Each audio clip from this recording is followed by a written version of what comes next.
कांग्रेस नेताओं के भाजपा में शामिल होने पर कैबिनेट मंत्री रोहित ठाकुर ने शनिवार को सचिवालय में भाजपा पर निशाना साधा और इसे धनबल और जनबल के बीच की लड़ाई में जनबल की जीत का दावा किया। और इन्होंने कहा कि प्रजातंत्र को कमजोर करने की हर संभव प्रयास केंद्र सरकार कर रही है। ऑपरेशन लोड्स के तहत सरकार गिराने के प्रयास कर रहे हैं। पूर्व में कर्नाटक, गोवा, झारखंड में सरकारें गिराने का प्रयास किया जा रहा है।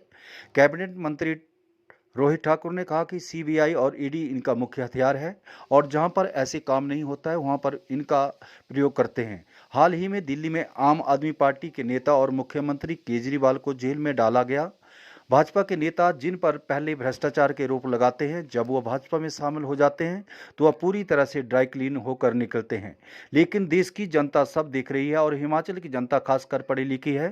भाजपा ने कांग्रेस के 6 विधायक तोड़े हैं और 3 निर्दलीय विधायकों से जबरदस्ती इस्तीफा दिलाया है। ये सब जनता जानती है और इसका जवाब चुनाव में प्रदेश की जनता देगी। उन्होंने कहा कि प्रदेश में 6 उपचुनाव और लोकसभा के चुनाव होने जा रहे हैं।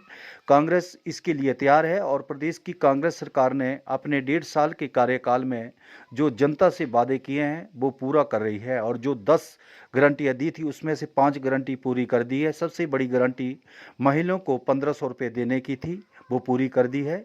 इसके अलावा अन्य गारंटी अभी कांग्रेस सरकार पूरी करेगी। भाजपा ने जो वादे पिछले लोकसभा चुनाव में हिमाचल की जनता के साथ किए थे वो पूरे नहीं किए हैं और कांग्रेस लोकसभा की 4 सीटें कांग्रेस जीतने जा रही है।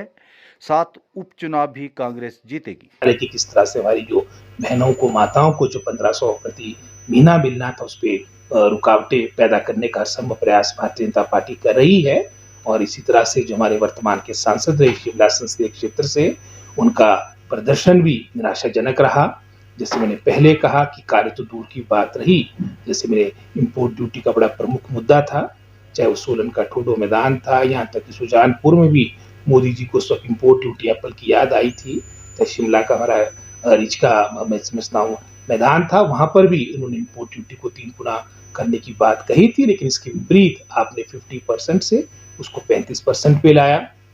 और आज रिकॉर्ड तोड़ से आपका मैं समझता हूँ विदेशी कंट्री से भारत में आ रहा, जिसका परिणाम है कि आज के समय में जिन्होंने भी बेचारों ने, किसानों और बागवानों ने आपका सेब आपका कोल्ड स्टोर में रखा था, उनको बहुत नुकसान, उनको क्षति सहनी पड़ी है। तो इनकी जो कार्य प्रणाली रही निराशाजनक रही। जो आपदा में भी हमारी मदद नहीं कर पाए तो उनसे आशा क्या करनी।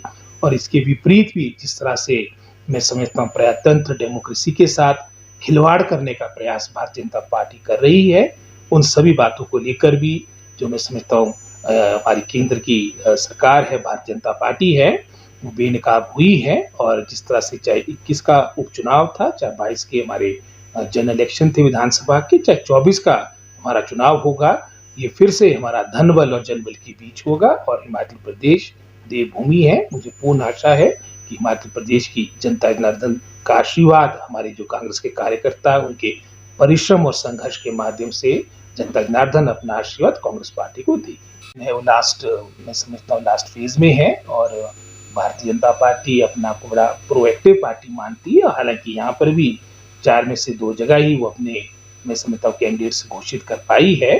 और हमारा भी मैं समझता हूँ जहाँ तक टिकट से संबंधित बातें अंतिम मुकाम पे पहुंच चुकी है और शीघ्र इनके नामों की भी मैं समझता हूँ सार्वजनिक घोषणा हो जाएगी। और शीघ्र हमारी कांग्रेस पार्टी अपने सभी प्रत्याशियों के लिए, सभी हम कार्यकर्ता जनता जनार्दन के बीच जाएंगे और हमारा पूरा प्रयास होगा कि यहाँ से कांग्रेस पार्टी को यहाँ की प्रभु जनता जनार्दन का आशीर्वाद मिले। एक तरह से प्रजातंत्र को कमजोर करने की हर संभव प्रयास केंद्र सरकार कर रही है। और ऑपरेशन लोटस जहाँ मदद की बात थी वहां हाथ खड़े करते, लेकिन जहां पर इस तरह से मैं समझता अनडेमोक्रेटिक कार्य करने की बात, उसके अनेकों उदाहरण आपको देखने को मिलेंगे। आज चाहे हमारी अतीत में कर्नाटक सरकार को जिस तरह से वहां पर उनको भी चेंज किया गया, हालांकि वहां पर कांग्रेस और जेडीयू के पास पूरा जनादेश था, लेकिन हॉर्स ट्रेडिंग के माध्यम से विधायकों को खरीदने के कारण हमारी सरकार वहां पर गई।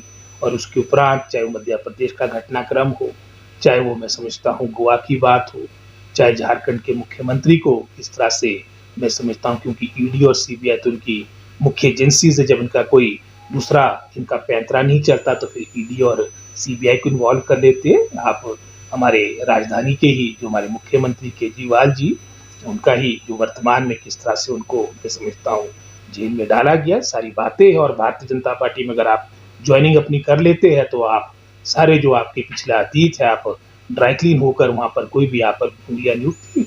मैं समझता हूँ भारतवर्ष की जनता भी इन सब बातों को देख रही है, और हिमाचल प्रदेश तो पहले से यहाँ की प्रभु जनता जनार्दन, चाहे वो साक्षरता की बात हो, चाहे यहाँ पर मैं समझता हूँ राजनीतिक परिपक्वता की बात हो, सारी बातों को देख रही है। और जिस तरह से इन्होंने चाहे कांग्रेस पार्टी के हमारे 6 विधायक तोड़े हैं, चाहे हमारे 3 निर्दलीय विधायकों को भी अपने प्रेशर में उनसे त्याग पत्र उनसे रिजाइन करवाया गया, ये सारी बातें जनता जनार्दन के समक्ष है। और जैसे मैंने पहले भी कहा, ये धन बल और जनबल के बीच की लड़ाई है, और इसमें जनबल जीतेगा।